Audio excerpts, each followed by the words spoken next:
Hey, Advanced Algebra 2, we are going to do the notes for 8.1, which are inverse variation.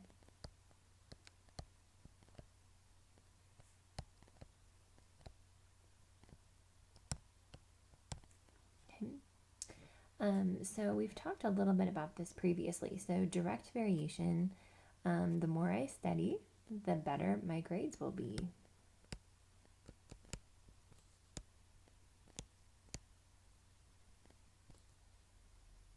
Okay. The longer I work, the more money I make.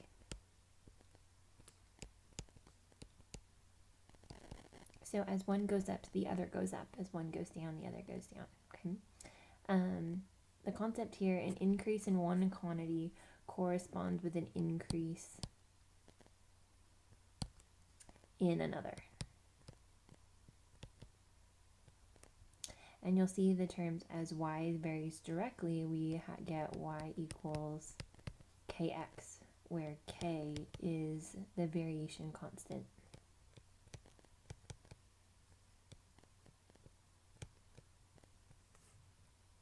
Okay, so a couple examples. If y varies directly as x, find k if y equals 3.75 and x equals 0.3.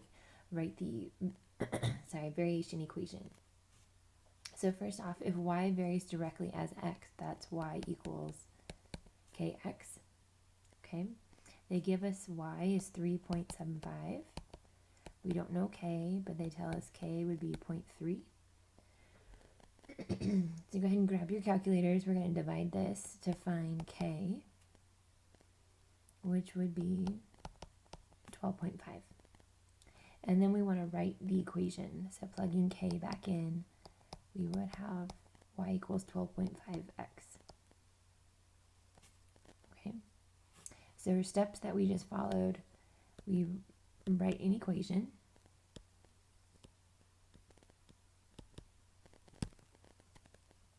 We're going to find k.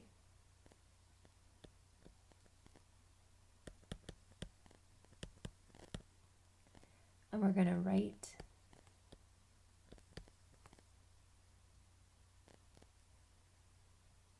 an equation with k in it.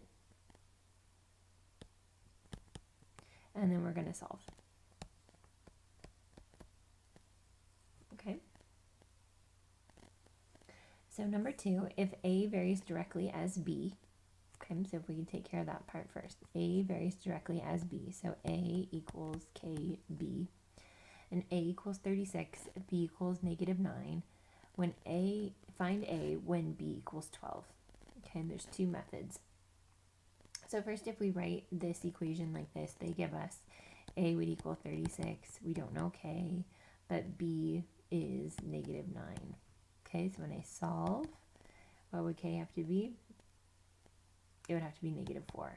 Okay, so your equation becomes A equals -4B. Okay, and then we want to find when B equals 12. So when B equals 12, we just plug in 12. A would equal -48. So that's the first method. The second method is using ratios. So we're going to keep this as A over B. So as 36 is to -9, then B is 12. We want to know what would A be. So doing cross product, we get -9A equals 36 times 12, which is 432. A equals -48. Okay, notice this way, the second method, it helped us to solve for A, but we did not get the equation where we have A equals -4B. So just make sure you're being able to solve for what they ask for. Okay, graph a direct variation equation. So if we had y equals kx, what is that going to look like? It's going to look like a line.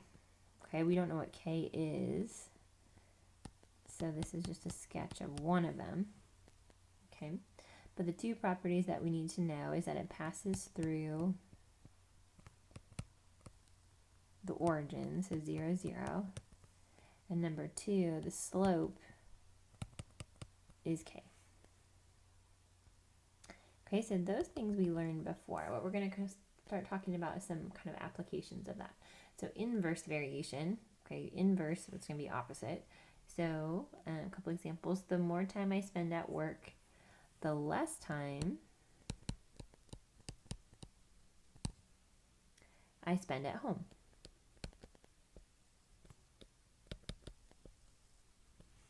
Okay, there's only so much time, so the more time I spend at work, the less time I spend at home. That's the opposite. When I show all of my work, I am docked fewer points. Okay, because we can give you partial credit. So when I show all of my work, I'm docked fewer points. There's the inverse.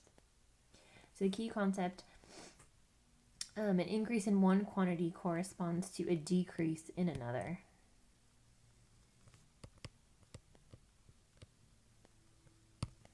Okay, so our equation is going to look like y equals k over x.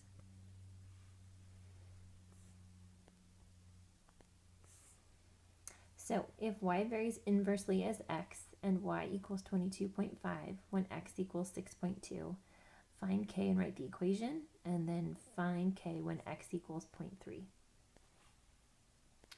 Okay, so y equals k over x. We have y is 22.5. We don't know what k is, and x would equal 6.2. So multiply by 6.2, we get k equals 139.5. And then to write our equation, we get 139.5 over x.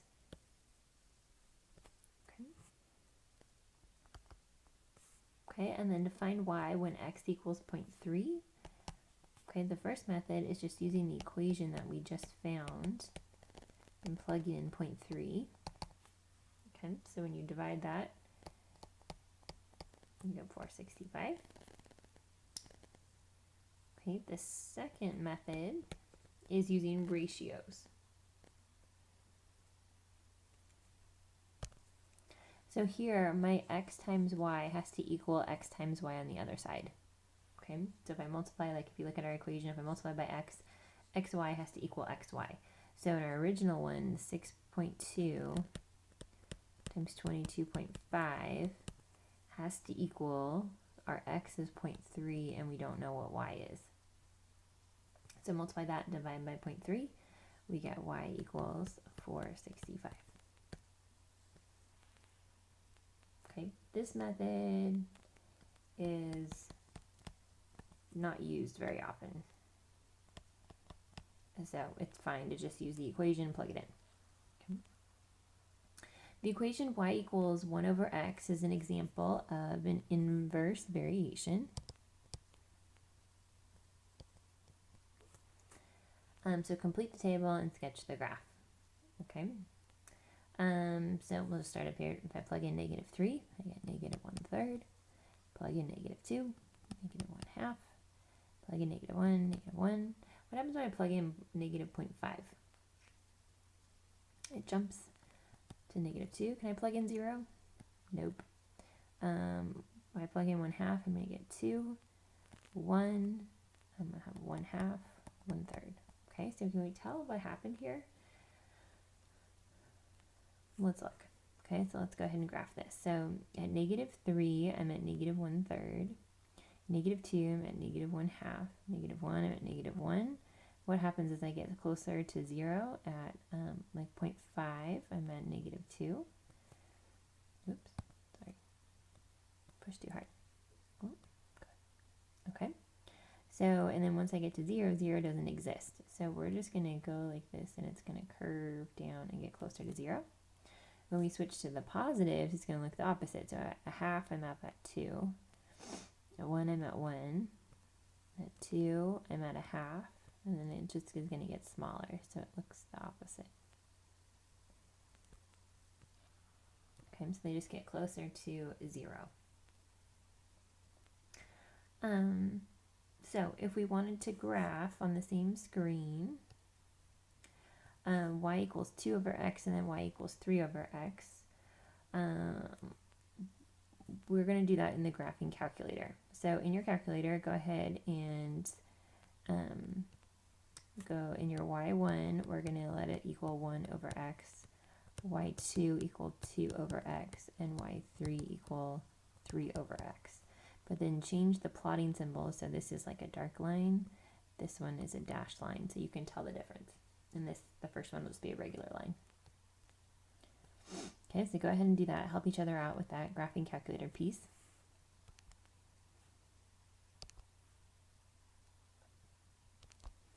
All right, so I'm going to draw this one in red. Can you tell what happened? Everything kind of gets multiplied by 2, so it looks like the same, but it's just a little bit higher.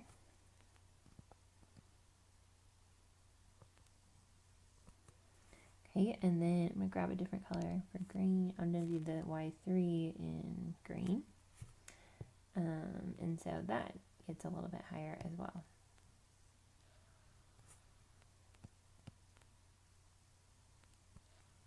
Okay. The graph, and it looks like this is called a hyperbola. New word for you.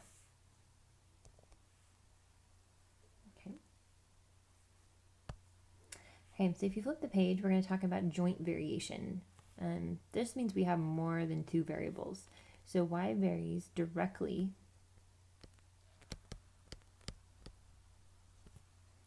as 2 variables. Okay, so for example, an area of a triangle is 1/2 base times height. So we just have 2 variables happening here. The key here, y varies jointly as x and y. It's going to equal y equals k x z. Okay, they're all multiplied together. So, for example, if y varies jointly as x and z, y is negative 315 when x is 5, y is 9. Find k and write the equation. So y equals kxz. So y is 315. We don't know k. X is 5. Y is 9. That's 45. We're going to divide. Oops, sorry, k, that equal negative. So k is going to equal negative 7. And then if we write our equation, we get negative 7xz. And then we're going to use that over here for part B. Find y, and then we just have these values. So we're going to plug them in. So x is negative 7, z is 8. So you can use your calculator if you want to find that.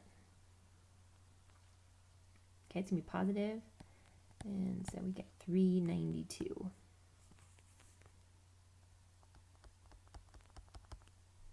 Okay, so that's joint variation. The next thing is called combined variation. So a combined variation is when you have more than one type of variation. Okay, they're combined. Okay, so first off, z varies jointly as x and y and inversely as w. Okay, so let's take this in pieces.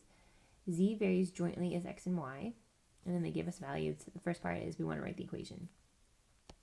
So z varies jointly, we know this is going to be k, x, y, and then inversely as w. So when it's an inverse, we're going to divide by w. Okay, and then they give us the values. We want to find k. So z is going to equal 10, like up here in this part. Okay, we don't know k. X is going to be 5, y is negative 2, w is 3.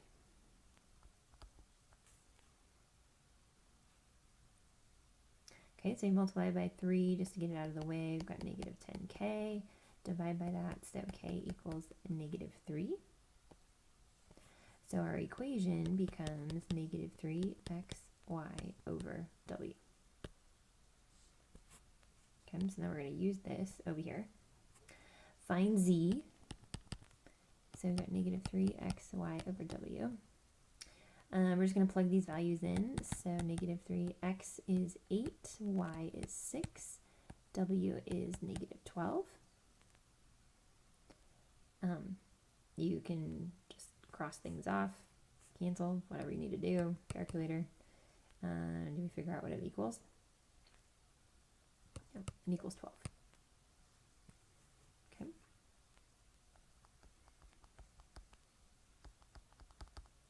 All right, some applications, which, yes, oh my goodness, word problems. Okay, we can do it. So highlight the keywords, then find k, write the variation equation, and solve for the unknown.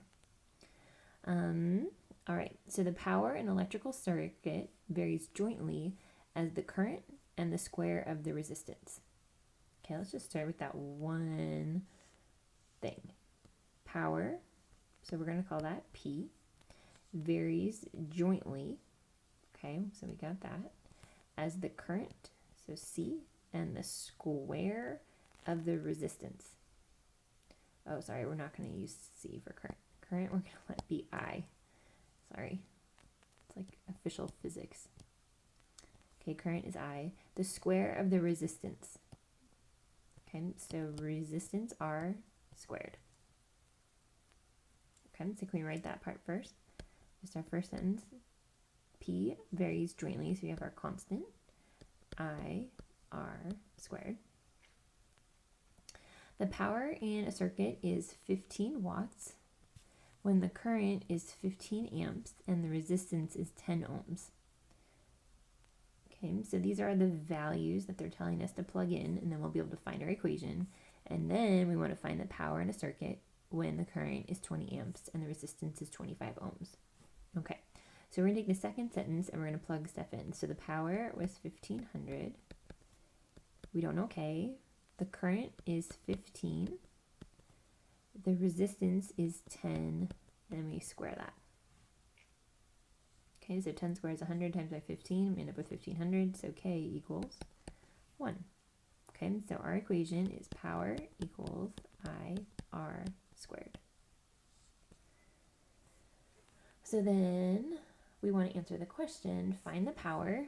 Okay, so we're going to solve for power in the circuit when the current is 20 amps and the resistance is 25 ohms. And so our formula is that squared. Okay, so either do that in your head or go ahead and grab your calculator. And we're going to get 12,500. And you want to write the units for this. So what was the units for power? You can go back up and look at that, try to find it. It's going to be watts. So the power is 12,500 watts. Okay. Next example, a baseball pitcher's earned run average, so ERA, varies directly as the number of earned runs allowed and inversely as the number of innings pitched. Okay, so this is going to tell us how we set up our equation. Then we're going to get another sentence that tells us our values. So let's start with this first sentence. So we're going to use ERA as just one whole variable. Varies directly as the number of earned runs allowed. Okay, so we'll call that R. And inversely as the number of innings pitched. We'll call that I. Okay, so the ERA varies directly, so K, R, and then inversely as the number of innings, so we're going to divide by I. So now when we keep reading, they're going to give us values to plug in. In a recent year, a pitcher has an ERA of 2.56. Let's just highlight this. 2.56. He gave up 72 earned runs in 253 innings. Okay, so that's going to help us to solve for K. So let's do that part first. So he had 2.56 ERA. We don't know K. 72 earned runs, divide by 253 innings. Okay, so we're going to multiply by 253 to both sides. So we get 647 sorry, 0.68, I think is what it is. It's a little hard to read. Times 72k, then we divide by 72. So k equals 8.996. Okay, so then we want to use that, write our equation, and then we'll keep going. So ERA equals 8.996 R over I. So now we want to answer the questions. How many earned runs would he have given up if he pitched 300 innings, assuming his ERA remained the same? Okay, so what are we actually solving for? How many earned runs? Okay, so we're going to solve for R. We had pitched innings, 300 innings, and we assume that his ERA stayed the same. So his ERA before was 2.56. We have our K. We're actually going to solve for R. We don't know what R is, and the innings is 300. Okay, so we multiply by 300. Then divide by 8.996. And then if you just round that, how many runs would he have given up? Now we get it? Approximately 85. And our units, they're earned runs. Okay, so just watch out for what you're solving for. It's not always like your y variable, or in this case, the ERA. All right, thanks for listening, you guys. Bye.